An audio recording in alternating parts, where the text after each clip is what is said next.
So yeah, R1 Rust or R1 Amos bow, that is a decision I had to make when building my Childe.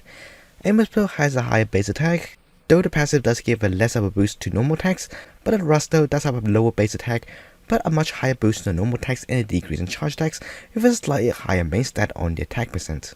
Both of these weapons tested inside this video are both 80 out of 80, and I'll be testing both of these weapons on two different builds, one with a higher crit rate with 2-piece hard death, and the other one with a standard build for my 4-piece hard death. Each of these tests though I'll be using a satisfying salad to increase 12% crit rates to increase further accuracy of the results.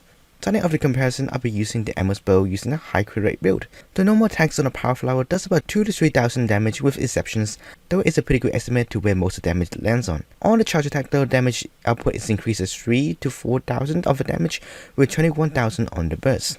Moving onwards though with the Rust on the high crit rate build, the normal attacks around about 2 to 3000 damage, much like the Amos bow, though I do believe sometimes I do notice lower numbers in the 1000 range more often than the Amos bow. The charge attack though is really mainly the main difference starts to change, where the Rust bow only did 2 to 2.5 damage with charge attacks. This does essentially mean you can just spam your normal attacks instead of using charge attacks, and that will give you pretty similar numbers, especially in high refinements of this weapon, which I can see highly beneficial for some teams. The burst did about 19,000 in damage, which is about 2,000 less than the Amos bow, which is pretty nice all things considered.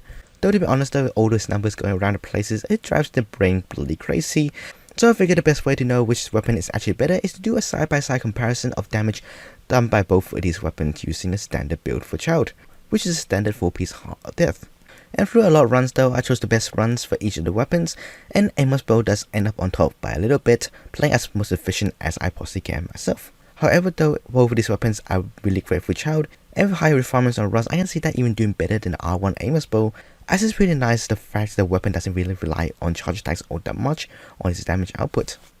So yeah, this is the longest time I had to test a weapon for. I think it took me about 3 hours to fully test all these results myself. All the different scatter numbers, all these different numbers jumping around places does make things a bit confusing. But yeah, here's my final conclusion on the two weapons. Amos bow in terms of damage does end up on top, but you do need to utilize the charge attacks a bit. On about high refinements though, Rust can potentially outdo the Amos bow, but I don't have high refinements, and I'll see that what happens next time when I do eventually get it.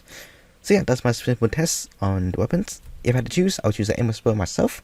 And yeah, it's pretty close call, and hope everybody else enjoyed the video, and I suppose this is goodbye then. Bye bye.